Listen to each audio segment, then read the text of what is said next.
Welcome to Swiftuality, where we meet at the intersection of Taylor Swift and spirituality. We're your hosts. I'm Megan. And I'm Hannah.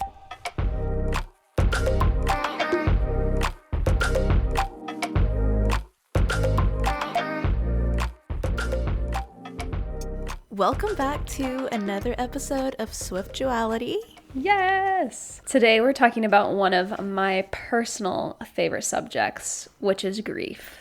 Mm-hmm. And, I'm a chaplain. What can I say? I just can't get enough of grief. I'm also very fascinated by grief. And now I'm just thinking about why we're both drawn to it. For me, I think it's such a life-changing and like a world-tilting emotion. I think when we experience grief, it just sets off all of the existential crisis or existential questions that we have in life. I think it's really just a prime time for meaning making, and it feels like such a spiritual journey to navigate through grief. That's so true. Grief is such a strong feeling too, and I feel like me personally, like I've always been very aware of it since I was a little kid. I feel like I grieved so many different things all the time and felt so many things so deeply and felt alone in that because it was like, oh, like this isn't a big deal. Like just get over it kind of thing. Yeah. And it's really funny because people always assume that being a chaplain is like a really difficult job. They're like, oh, how do you do it? And like, it must be so sad being around so much loss all the time. But in a weird way, it's kind of comforting. I think because I've always been just like had this baseline of sadness and grief and depression. Like it's just always kind of been like, oh no, I get it. I'm already there. Yeah, I literally was going to ask if that's like what's drawn you to become a chaplain. I think it's kind of funny to me that grief feels like something people should want to avoid. But I also feel like I like being in that space. Like it feels liminal, like being on the verge of change, like something big just happened. What are you gonna do? I don't know. Like I just also like pain and change and challenges. Yeah. But because I really don't think that you can heal from grief either. I think it's something that you just integrate into your life, and like it changes who you are and how you see things. And I just like that change of perspectives. Like I just like contemplating all of the moving parts that like grief like shifts, right? Yeah. I don't know. That's such a beautiful insight. And I feel like this is just saying a lot about our Enneagram numbers. I just can't help but think like, yep, this makes sense. Angsty people. Yeah. Yeah. And I feel like kind of what you said too highlights the very spiritual nature of grief, right? We long for connection and meaning after someone dies or we lose something. And obviously Taylor's music is one place we always go to when we're looking for those things, like meaning making and how are we going to move on from this loss, Yeah, for sure. And she's so good at putting emotions into words, and we always go to her music to process and to get a grasp of what we're feeling. And I think because grief is so complex and sometimes even difficult to pinpoint, it might be helpful for us to bring up some definitions of what grief is. Yes. Taylor she's always coming in clutch with naming our feelings for us. But as far as a definition, I just really like this really simple one for grief as one's response to an important loss. And of course, we're all grieving different things all the time. Grieving is so fundamental to being human. Yeah. And one of my favorite things, I think I talked about this in my death and dying class, arguably grief is one of the first emotions we ever experience on earth, and the loss of everything we knew in utero. We are expelled from the safety, quiet, and comfort of the womb for this loud, cold world. And it's like, that is our first loss. This was my world, and this is how everything functioned, and now I'm thrust into this unknown. Yeah. And it's cold and loud and... Oh my God. Yeah. What? Oh, I like that so much. I'm gonna be thinking about that for a long time. But also, tell us a little bit about your death and dying class, because you just like threw it out there. Yeah. Tell the people. So that was my favorite class I took at divinity school, and we just talked exactly about death and dying. Like we read books about people who were dying, and then we read a bunch of different books on grief and how that looks for different people, and yeah, just kind of what experiences of grief are and how varied they can be. Yeah, that sounds so good. It definitely felt true, all the things that I was learning in death and dying and grief. I think why I've always been so drawn to it, like I said, is that our lives are so full of grief from the very beginning, and we're constantly adapting and trying to keep living after loss. I think a lot of Taylor songs address grief and loss about a variety of different things, whether it's love or people or relationships with friends, things like that. So she has a lot of songs about grief, but today we're going to focus on the songs about grief that come specifically after someone dies. Because we are morbid people. I can't argue with that. Yeah. Do you learn a lot about grief in your chaplain training at all? Like, what are, like, some science and mechanics of grief? Yeah. So grief is obviously the focus of a lot of chaplaincy training. All kinds of grief. Basically, I just see everything through the lens of grief now. Whoa. What is someone losing? Sure, it can be loss of a loved one, but it's also loss of autonomy with their body, loss of living how they always used to live, like loss of physical, what they're able to do with their bodies. Changing periods in your life, like, oh, you have to move into assisted living. Loss is just part of change.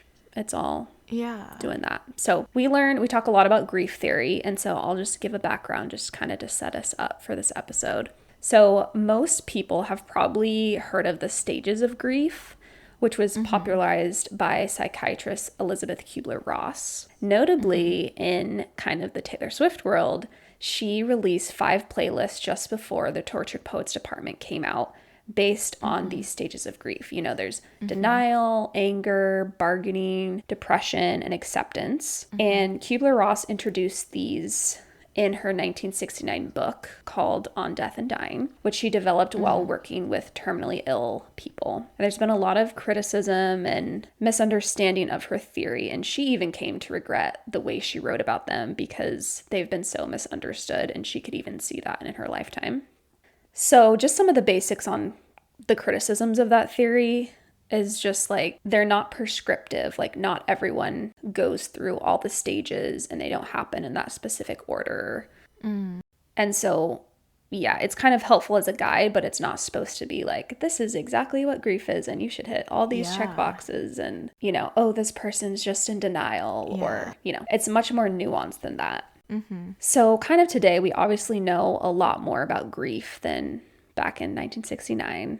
And we know there's not an exact order, like I said, or exact science to how everyone grieves. Everyone grieves differently. And there's so many factors that go into how someone grieves. As simple as their attachment style, or how well they knew this person, how well they didn't know the person, you know, all those different types of things. So I'm going to present the theory that I learned about in my chaplaincy training, what I use every day, and that is J. William Morton's Tasks of Mourning. Oh, okay. I'm going to keep it pretty surface level for time's sake, but we'll link and post the book if you want to learn more. And it's a really fascinating book, so definitely check it out if you're at all interested. A few disclaimers. So these tasks that he has is not something that each person needs to do. It's more of a like, hey, these are some observations about grief, and this is a pattern that most people follow, whether they know they're doing it or not.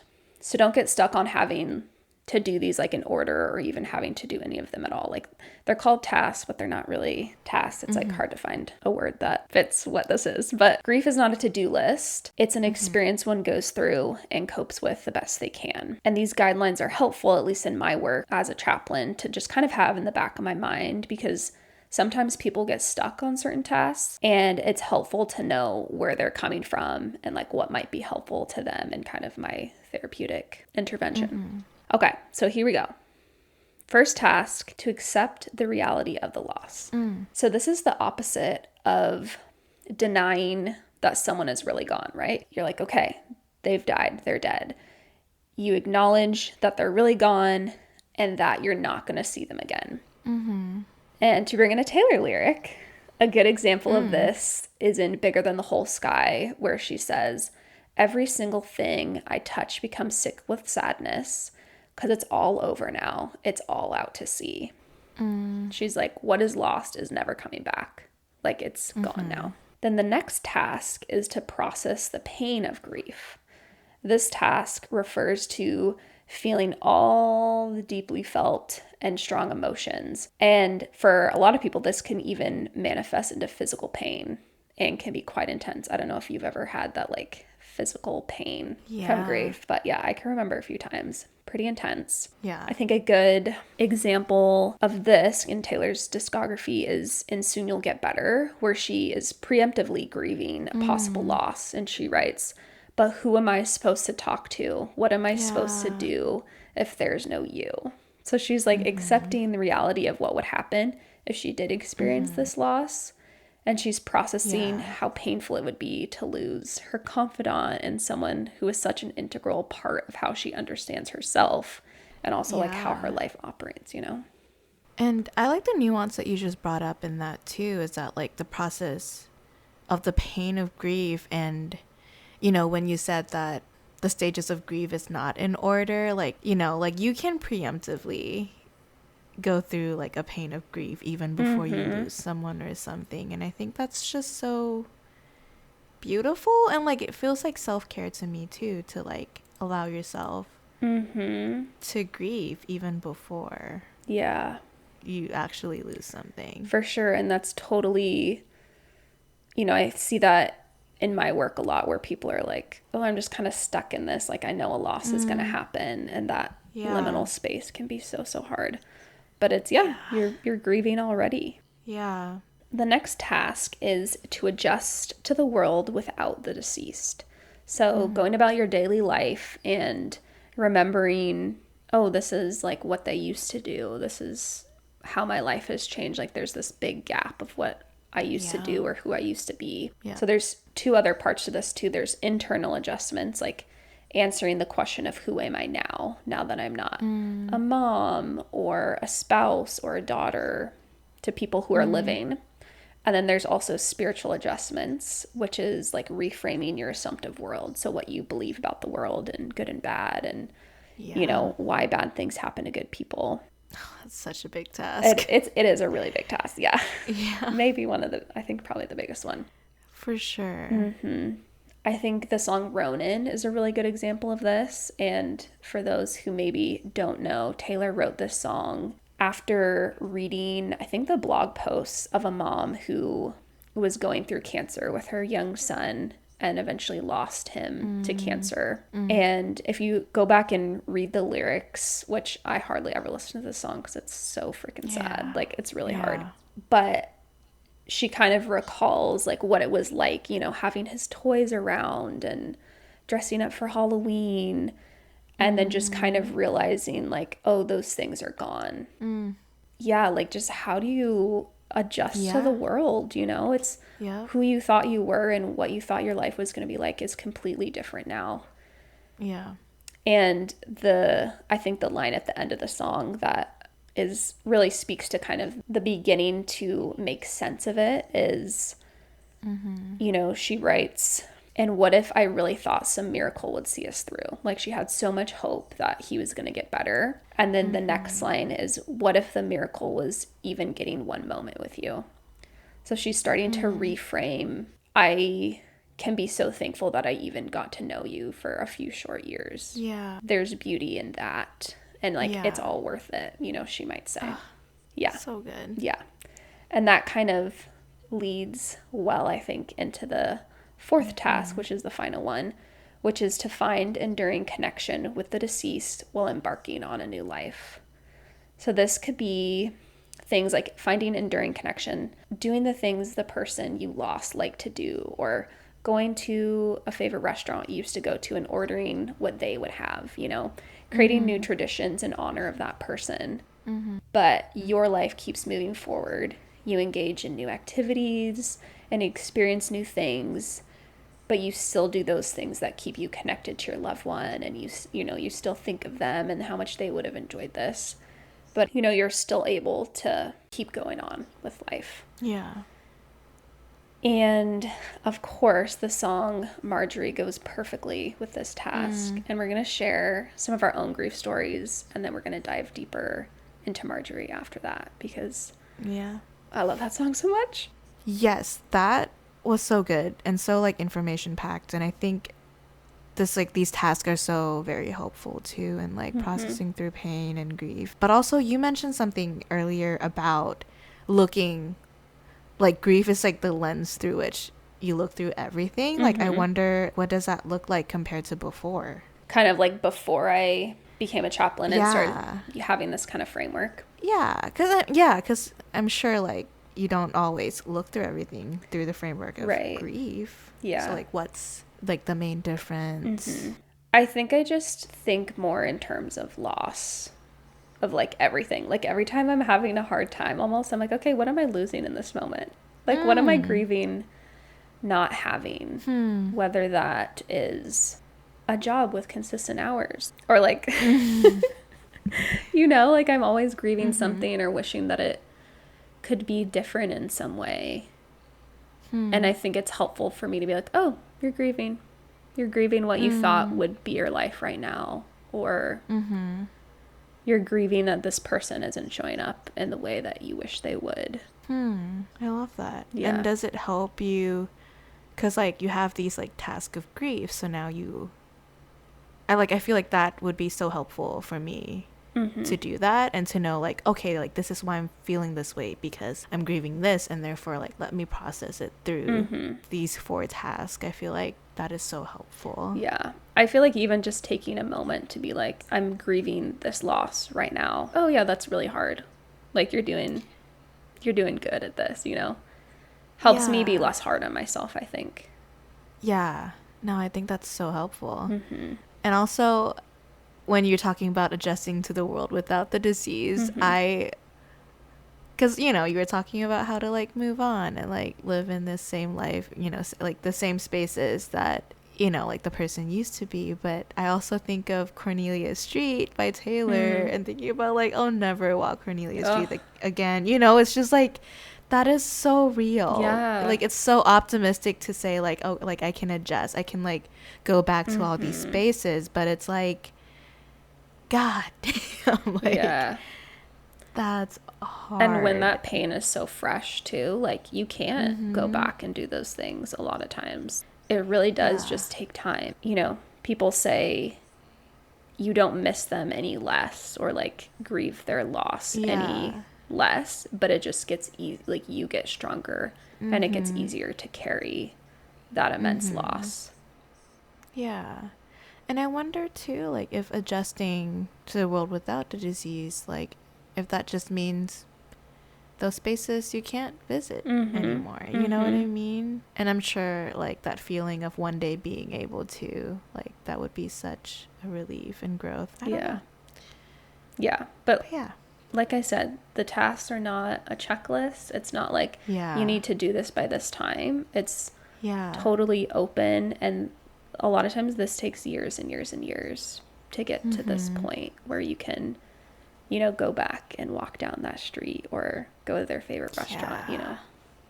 So yeah, totally. And thinking about just this like out of order process, right? Because again, like we always see checklists as like, oh, like it's chronological, you do this and then this happened and that happens. But in reality, like grief does not work that way. And I totally have a personal experience with losing my grandmother, who I did feel like I started grieving her since before. I'm thinking now, like probably even before her health was declining, you know, because I moved here to the US when I was 15. And it's like, I think at that age I was already thinking like, if something happens to my family, I'm so far away. Like I'm already kind of processing the reality of I might not get to spend the last moments with whoever, right? Like, and it doesn't even have to be my grandmother, but like she was the most like that I was concerned for, just because, you know, she's the oldest. But also like I'm constantly thinking about like accidents that could happen to my parents, to my brother, and like I'm not there. So I feel like that grieving process had already started. It sometimes sounds like anxiety, you know, like it could just be my own fear. But like, yeah, like what's the relationship between grief and fear? I feel like they're very closely related too. Yeah. I think a lot of times our anxiety is also kind of trying to prepare us for the grief. Like we know it's going to hurt. Yeah. And so it's like, Yeah. okay, what are you going to do? Like if this happens, like, are you going to be okay? And then anxiety That's is so like, true. oh, let's make you feel what it would feel like. Yeah, god damn it. Just like a little taste, like it's going to be awful, you know? Yeah. That's our way of coping too, in a weird way. It's just having anxieties and panic attacks. I guess. That's crazy. Yeah, not always helpful. But it tries. It's trying. But you know what it feels like. Yeah. Yeah. Yeah. So you're not surprised by it. I think that's very interesting. Tell me more about your grandma. Yeah. So I lost her the end of last year, but obviously like I moved here since like 2011, and I think it was just hard because every time I go back and visit home, like her health is just like steadily declining, and I feel like each visit, like I'm meeting a different person, like because she's become less and less herself. So she's got some like breathing, like lung issue, like asthma, with secondhand smoker, you know, like her husband smoked all his life, and so it's just issues with that. And she had like breathing tubes in, so then like she wasn't able to talk for like extent amount of time, and her body's just become weak, like she couldn't move. So the last few times that I visited, you know, like she couldn't move, couldn't talk, constantly frustrated and upset and bitter. So it was just hard seeing someone that I looked up to, because like I was the closest to her, and I feel like closest in personality too. Like I feel like she taught me so much, and I have a lot of her demeanors and her like humor and feistiness. I don't know. So yeah, like I see myself as an extension of her. Like I'm like the most like her in our family. So yeah, it's just crazy watching her too, because I kind of see myself in that. It's like I wouldn't want to be alive at this point. Yeah, it just almost like that empathy, but just start grieving more and more of that she does not want to be here. So yeah, like I just feel like I've lost her before she even passed. And I think, you know, like she was embarrassed too, because I had to like carry her, like change her diaper, take care of her and stuff like that. And like I felt that like she really, I don't know if it's embarrassment or it's like pride, right? Like it just feels so dehumanizing that like she used to take care of me in these ways that I'm now taking care of her. It's the loss of her independence. Yeah. But I think it's also beautiful, and I tell her all the time, like I just try to like humanize her and like give her as much dignity, you know, like you've taken care of me, like it's only natural. I'm just taking care of you the way you would, you know? Yeah, so I feel like that last moments of her life, I grieved her the most. And as soon as she passed, oh my God, I felt such relief. And it's weird because I felt relief, and I didn't, maybe I did expect to feel relief, but I feel like there's also guilt that comes from feeling so relieved. Because like, I mean, it was just so hard to take care of her too, just to see like how unhappy she's become with just, you know, and people keeping her alive. But yeah, like I mean, that's just such a hard decision to make, and it's not mine to make, you know. But yeah, just the weird feeling relieved and feeling guilty about it. And also, you know, this whole time of going back and forth here in Thailand and taking care of her as much as I can, I like also knew that when she passed, I'm probably gonna be on this side of the world, you know, and just gotta deal with it. And so like that's something that I've been preparing myself for literally like this whole time. And it was okay. It doesn't feel real because I'm here and like she's not in the spaces. Like I'm not in the spaces that she's in, so like I don't feel like that loss of her presence. But man, like when I went back to visit and you know she's not in the spaces that she's supposed to be yet, like that's when it really hits. And so yeah, like processing that, I don't know. Yeah, that's so hard. But like your responses make so much sense of, you know, feeling that relief, because it's so hard to watch someone you love like not be themselves and you know, watch them not be able to do things for themselves and like not enjoy living. That's such a common experience, you know, to watch someone decline that you love. And like it's so hard because it's not always quick. And it's like you're sitting in that for a while, you know? Yeah. And then your situation too is unique. Like you weren't close. Like you lived really far away. Yeah. Yeah, and I don't know if you feel this. Like you just see, like you're just faced with your own mortality too. Like I just feel like life just flashes.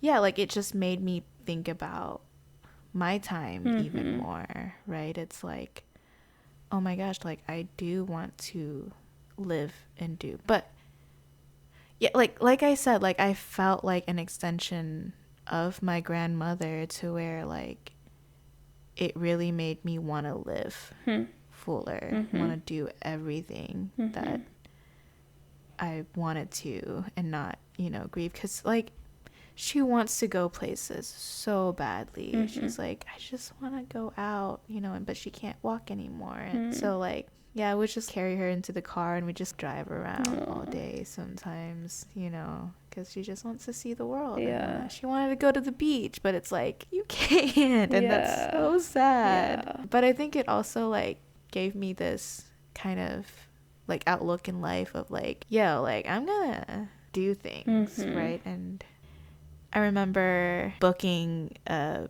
wedding, like shooting a wedding in Hawaii, and it was like literally in the middle of div school, like middle of the semester. And I'm like, you know, I don't care. Like I'm gonna miss a week of class and my grades are gonna suffer, but I'm going to Hawaii. I don't care. Like, but I used to before. I feel like if I was a little younger than that, I would be like, no, like I have to be at school and get good grades and convince the professors that I care so much, you know. But yeah, like at this point it's just, no, you know what, like there's life to live. Go to and Hawaii. I'm not gonna like just be stuck in class. Yeah, so it's almost like a shift in priorities in life too. So, and that's kind of like we were talking about earlier, the change that happens because of loss too, you know, like it changes you and it changes thinking about like, oh, I'm going to be in this position. Like I'm going to die someday. And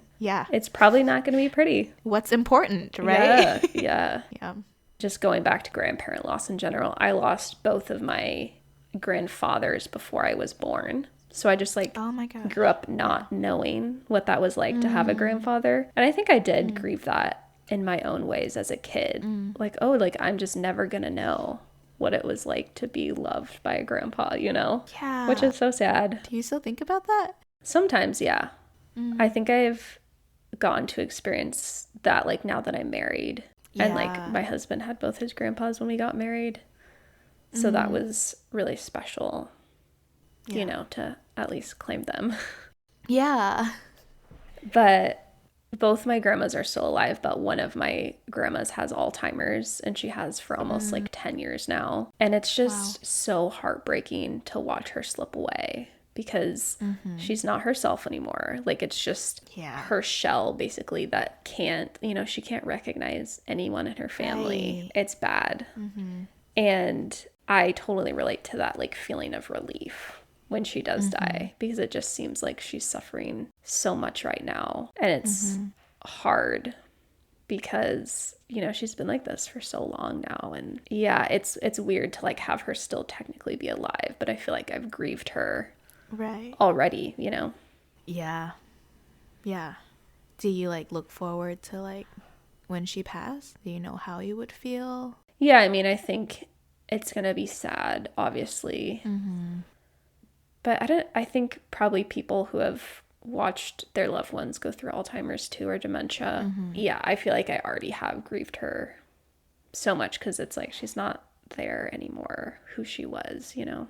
So yeah, I think it'll be sad, but I think I'll probably feel more relief when she does die. Yeah, for sure. I feel like these process of grief and losing someone, like I said, like it's a liminal space, and it's getting you to reflect on like what's gonna happen after. Yeah, I think today we wanted to talk about the song that Taylor wrote about her grandmother, Marjorie.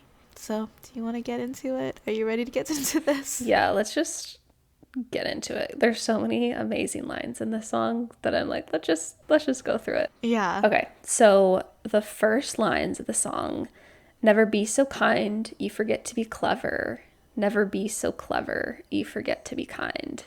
Which already could write a whole essay. Oh, 100%. But I just love the opening with like the grandmotherly advice, right? Someone who's gone before you, lived almost a whole life, passing on this wisdom and knowledge of things that she learned, where it's like, be kind, but make sure you're also clever. And like the balance of those two things. I think especially as a young woman, it's hard to balance those, you know? Yeah. And also, never be so polite, you forget your power. Like, ugh.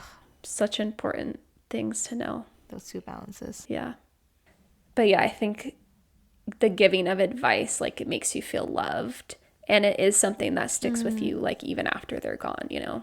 Yeah, for sure. I feel like this song didn't hurt me too much because I just felt like my grandma gave me everything, you know, that she's ever learned in her life. I mean, like short story, like I think I already talked about my grandma in one of our episodes, but a little brief summary: she was kind of neglected, you know, like Chinese migrant parents to Thailand, and there's a bit of discrimination against Chinese people in Thailand. Her dad was addicted to opium, so she's completely kind of just on her own. So she just had to make it work in her life, and I think she like loved us so much that she told so many stories. Like it felt like I know like all the pieces in her life, but like she would just tell me, because I grew up in Bangkok, super large cities, kids get kidnapped all the time. Oh, no. Like I like growing up, that was like the one thing. It's just like, if you do this, you're gonna get kidnapped, you know, like you just get threatened by parents because they're just worried about your safety. I also got that too in the US. Yeah. Right? Okay, maybe it's like just the time we were alive. But walking around in Bangkok, she would always tell me, like, you keep your eyes out for the next thing you can hold on to if you're just walking on the street. A light pole, like, you know, like anything. That's your objection. Don't willy-nilly walking around. Be aware of your surroundings, you know. So like I just grew up being so aware of like, my surroundings. And also she would tell me, if anyone tries to bully you, because she has a story where some neighborhood kids bullies her because she's an orphan, you know, she would always find a lady who could look like she could be her mom, and she would just like run up to them and walk by them and like pretend that like they're her mom. And so the kids don't bully her. Yeah, so she would tell me to do that, you know, like just how to survive. And some like crazy shit, like, you know, you should wear jeans always. Because one time I was stealing some mangoes from this Buddhist temple. So I was like on the trees eating mangoes, and then there's this like gang who like shot someone like within her view, and you know, they shot someone, like that person's dead, I guess, and they like were like digging a grave to like bury him in, and she's like on the tree and she's like, those jeans that I wore saved my life because I peed my pants, and they would have found me if the jeans didn't like absorb my pee. Like stuff like that I'm just like, okay, grandma. And like honestly, 99% of what she told me I never had to use, but it's like, it's just perspectives, you know, that she gave that like I don't know, it's just, it's crazy. And it's like, maybe this is why we have anxiety. Like it was definitely like a trauma dump, but in like Yeah. a form of life lesson. But yeah. So going into our next lyrics in the song, and if I didn't know better, I think you were talking to me now. If I didn't know better, I think you were still around. What died didn't stay dead. I love that, like, the advice that was given is like what still Yeah. sticks around, you know, and like we can hear that. And I want to highlight too the lyric, what died didn't stay dead, because it reminds me of the many different ways that resurrection or life after death can be defined. Ooh, And, you know, it's not just Christianity. They kind of use the term resurrection, but many religions and spiritualities believe that there is some sort of life after death. And in my own journey of just expanding what I think life after death could be, I found a lot of beauty in defining it through more of like a spiritual lens instead of thinking about it super literally. I think that people live on, of course, in our memories and in our hearts, and we carry them with us throughout our lives. But they also live on in the advice they've given us, the stories they've told us, the lessons they taught us, the dreams they had that we sometimes get to fulfill for them after they've gone. And then on top of that, the people who we lose in our families, we literally carry on their DNA in our bodies. Like they compose who we are on a cellular level, and that DNA has been passed down for generations, and they literally live on inside of us, which I think is so crazy. And of course, we have to mention that Taylor wrote the song Marjorie about her grandmother, Marjorie Finley, who was also a singer. She did mostly opera stuff. She was somewhat successful in her career, which was launched after she won a contest. Fun fact.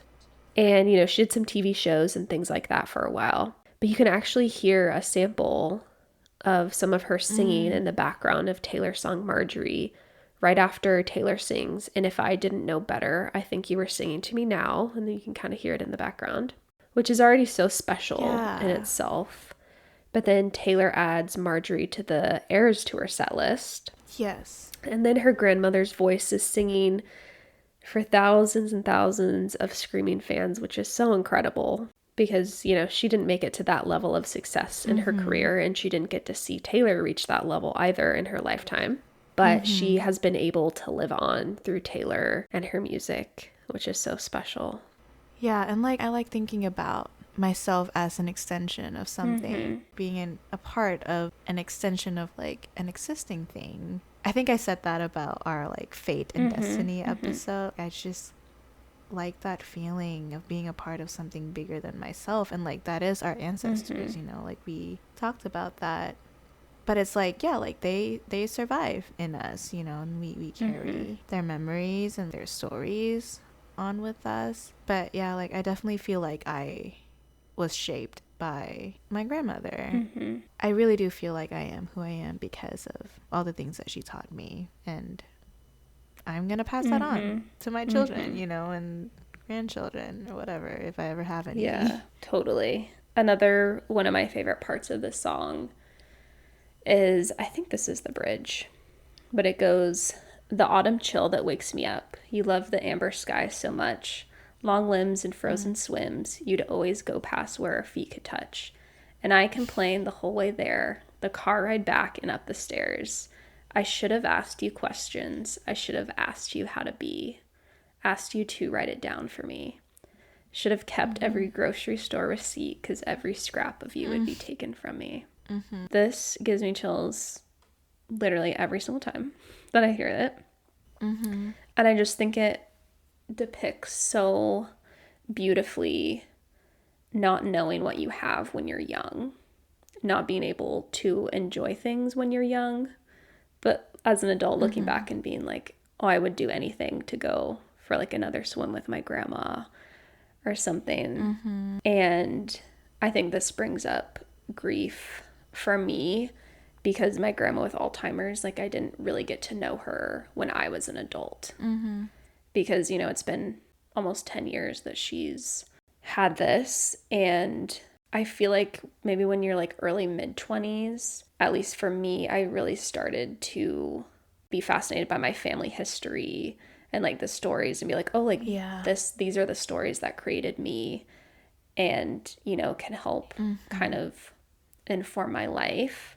And there's a book I read called Grounded by Diana Butler Bass. I'll also post a link to it. So good. Yes, but she talks about how ancestry is more than a pedigree.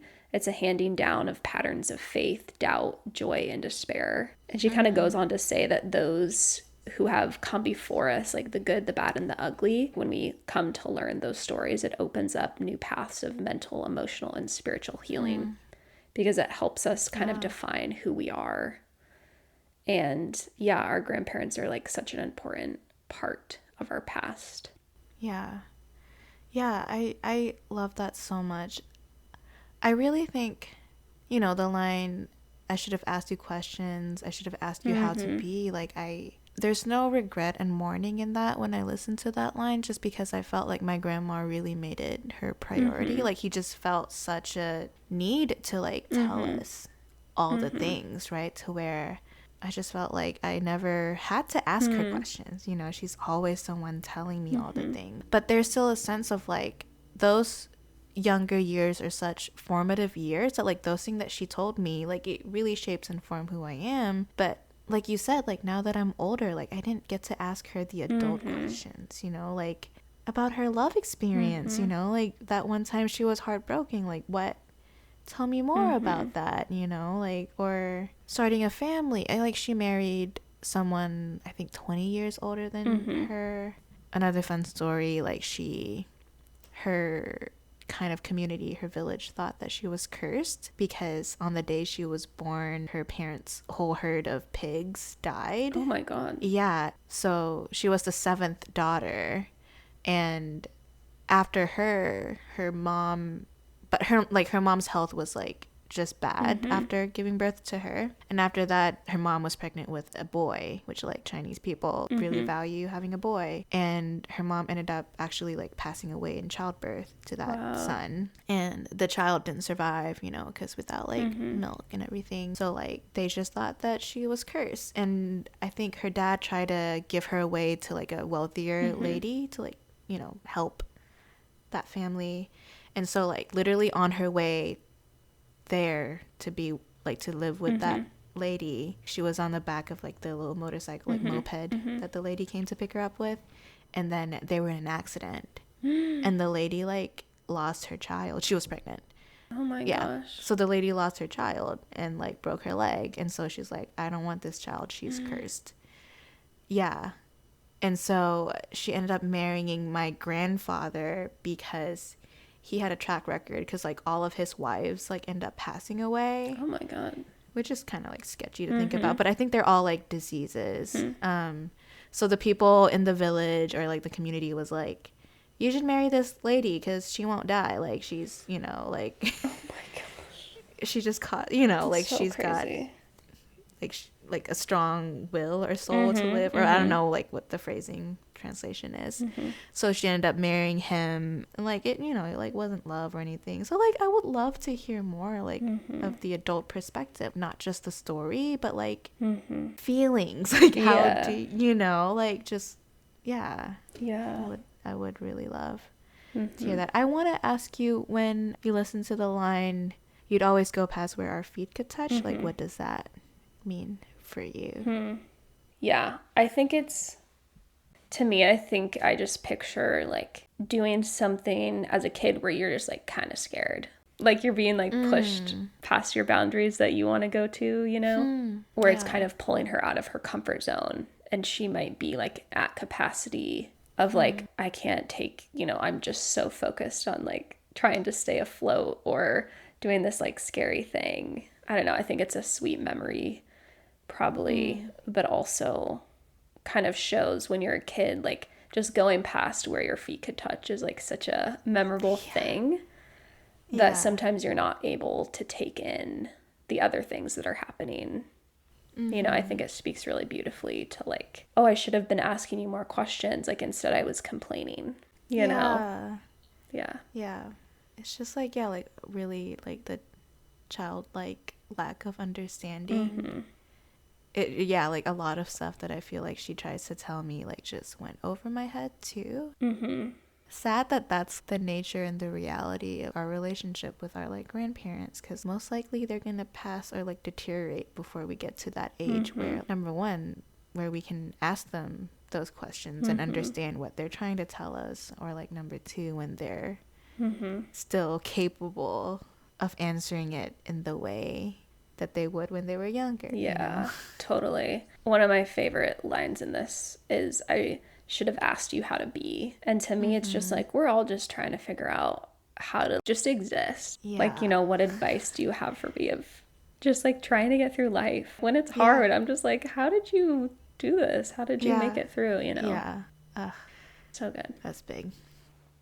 I think one more thought that's maybe unrelated to this, but when I think of grief and Taylor Swift, I always think of the line from Soon You'll Get Better, you know, holy orange bottle, each night I pray to you, desperate people find faith, so now I pray to Jesus too. And like, I think that line just lives in my head constantly. I think you've mentioned it before too.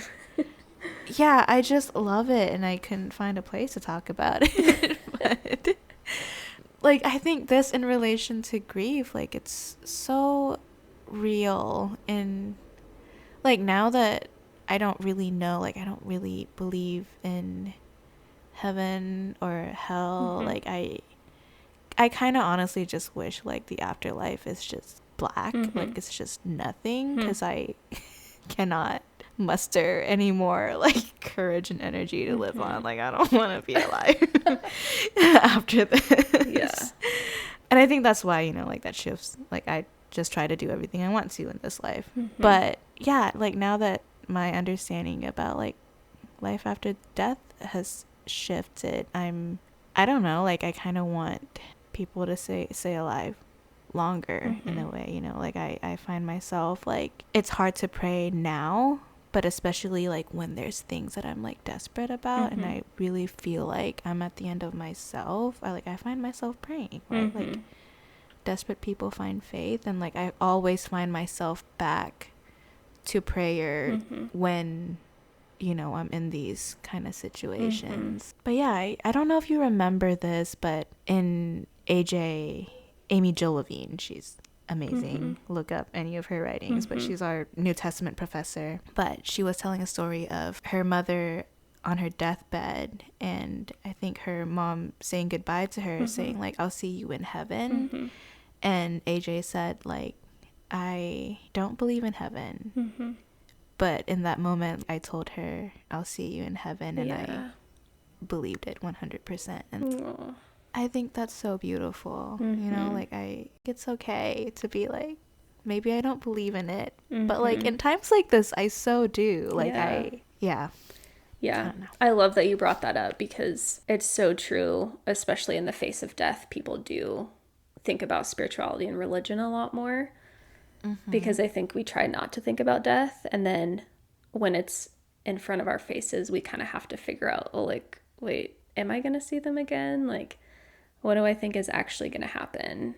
And I think that all boils down to, we have no idea. Literally no one has no idea. And it's so out of our control too. Right. And when, so it's like, yeah, going back to when things are out of our control, spirituality is how we cope with things. What do we do? What do we believe? How do we try to make sense of what we can't control? And death is like the ultimate thing we can't control.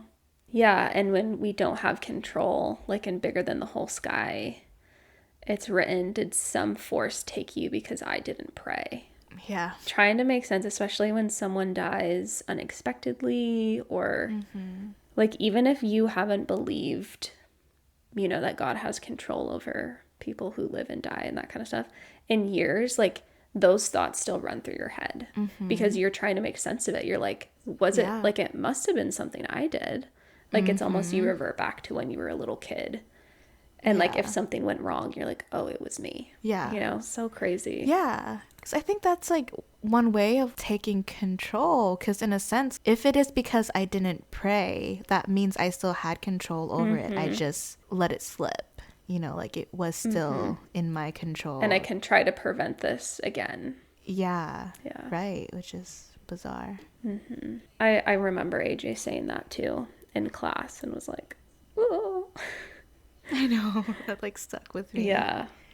But I don't know. I go back to thinking of that line that I already mentioned of what died didn't stay dead. And like, how are there different ways we can imagine what living on looks like? Like, there's lots of different ways that we can fit that into our beliefs and practices, you know? Yeah. And I think, I mean, we talked about it, right? Like, we are an extension of those who passed. Like, I think that's one way that I do that, you know? Yeah. That was good. I love the conversation. Yeah. Thanks for talking with me about that. Anytime. I'm sure we could have a lot more episodes on grief. For sure. But yes, I'm always down to talk about it. I had such a good time. Thank you, everyone, for listening and sitting through this episode. I am thinking of all of you as you are also grieving whatever you're grieving. And I hope that this was helpful in some way for that. Yeah. We are doing at least one more episode on grief. So stay tuned. Yeah. Look out for that. Yeah. Yeah. Okay. Well, thank you, everyone, for listening. We really appreciate it. We'll see you in our next episode. Bye.